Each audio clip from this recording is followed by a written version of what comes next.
Bom, gente, ao longo desse tema, então, a gente aprendeu bastante sobre a tolerância ao mal-estar e que não significa gostar do sofrimento, desistir da mudança ou simplesmente suportar situações prejudiciais. Significa desenvolver recursos para atravessar as experiências difíceis sem acrescentar novos problemas que secundários, né, sofrimentos secundários. Então, conhecemos a aceitação radical, as estratégias de sobrevivência a crises, as habilidades STOP e DEEP, né? O papel da disposição diante das experiências que não podem ser imediatamente modificadas. E agora nós vamos precisar integrar tudo isso em conhecimentos no que seria isso na prática clínica. Então, na DBT, a questão fundamental não é apenas a habilidade que o paciente conhece, mas sim a habilidade necessária para aquele momento e a função dessa habilidade frente àquele contexto. Então, uma crise pode exigir redução da ativação fisiológica, interrupção de um impulso ou aceitação de uma realidade.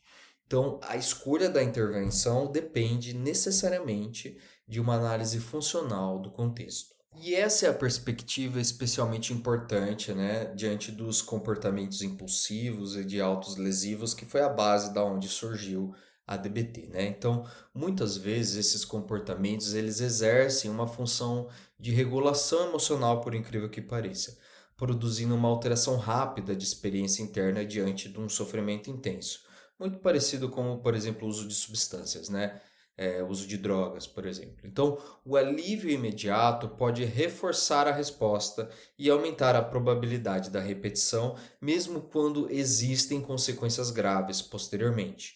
Por isso, simplesmente orientar o paciente a interromper o comportamento costuma ser insuficiente. É necessário, portanto, construir alternativas capazes de responder à mesma necessidade com custos menores. O stop, nesse sentido, pode interromper a sequência entre o impulso e a ação, temporária nesse sentido, conseguir, né, criar estratégias fisiológicas que reduzam essas ativações, né? Então é justamente conseguir ter esses mecanismos por meio dessas habilidades de não chegar naquele pico e se chegar, conseguir passar por ele com menos sofrimento possível. Então, clinicamente, o objetivo é ampliar o repertório até que o comportamento prejudicial deixe de ser a, a única alternativa para aquele sujeito, sobretudo ligados a comportamentos que buscam alívio imediato. Entretanto, gente, nem todo sofrimento exige uma habilidade de sobrevivência à crise. E essa distinção é fundamental para a aplicação adequada da DBT, né? Então, utilizar distração continuamente pode sim transformar uma estratégia temporária em esquiva, assim como tentar aceitar passivamente uma situação que pode e precisa e deve ser modificada. Por isso, o psicoterapeuta baseado na DBT deve avaliar qual processo está ocorrendo naquele momento. Se existe um problema de fato que precisa ser solucionado, quais são essas estratégias de resolução dos problemas dentre dessas que a gente falou, né? Da tolerância ao mal-estar. E se aquela emoção ela precisa ser compreendida ou modulada utilizando habilidades específicas, seja do mindfulness, regulação emocional, tolerância ao mal-estar ou efetividade interpessoal. Então, quando nenhuma da mudança imediata é possível, existe o risco sim de um agravamento. E nesse sentido, quando a gente entende que de todas as habilidades, de tudo que a gente está falando, não está construindo, não está recebendo frutos, a gente recorre justamente à tolerância ao mal-estar. A tolerância ao mal-estar, nesse sentido, é uma base para suportar, né, e lidar com situações que a gente não tem controle. Uma habilidade fundamental nesse sentido. Então, saber discriminar esses contextos é o primeiro passo antes de aplicar qual é a melhor técnica. Então, a gente sempre precisa passar pela tolerância ao mal-estar quando a gente está identificando e avaliando o contexto do nosso paciente. Então, gente, na prática terapêutica, essas habilidades, elas precisam sim ser compreendidas, precisam sim ser treinadas antes que as crises aconteçam. Então, esperar que uma pessoa desenvolva uma estratégia completamente nova durante um momento de máxima ativação emocional tende a ser pouco efetivo. Por isso, o terapeuta ensina as habilidades durante as sessões, todas elas, realiza ensaios, identifica situações de risco, constrói com os pacientes planos específicos para os momentos difíceis, mas também é necessário investigar quais estratégias funcionam melhor para cada pessoa, já que essas diferentes habilidades podem sim apresentar utilidades distintas conforme o contexto. Então, com a prática e com a repetição, respostas inicialmente deliberadas podem ser modificadas progressivamente, entendendo a adaptabilidade daquele tratamento para o sujeito, para o nosso paciente, né? Então, a ideia aqui é que o paciente ele vai começar sim a reconhecer esses sinais precoces dessa escalada emocional, né? Desse período de crise, ele vai perceber que ele está chegando nesse auge e assim ele vai lembrar, por meio da memória operacional, todas essas alternativas que a gente está trazendo para lidar com essas crises.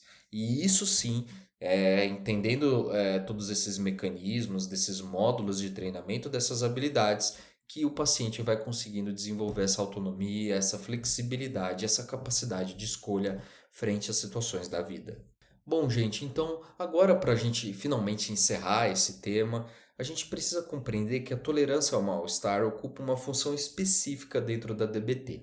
O que é afinal essa função, André? É ajudar as pessoas a não piorarem as situações difíceis enquanto elas não conseguem modificar algum contexto. Então, aceitação radical, disposição, habilidades de sobrevivência à crise, todas elas permitem a gente permanecer em contato com as experiências dolorosas sem ser automaticamente conduzido por impulsos, por necessidades de alívio imediato, seja automutilação, seja uso de substâncias muito característicos de quadros de borderline.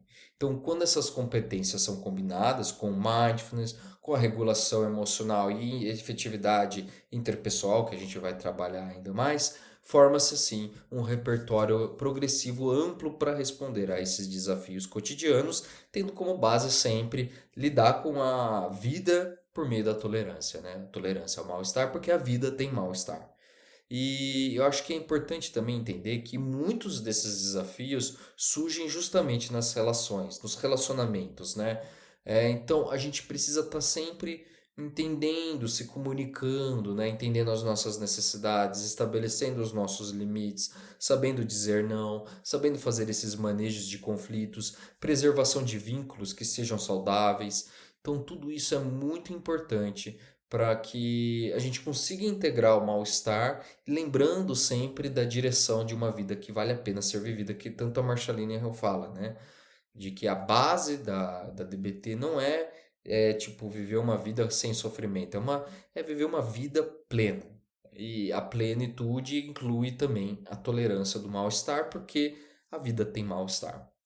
Pronto, então agora no nosso próximo tema a gente vai justamente avançar e a gente vai falar também de um mix, né? A gente vai falar de duas habilidades, da efetividade interpessoal e da regulação emocional, tá bom? Então vamos para a próxima.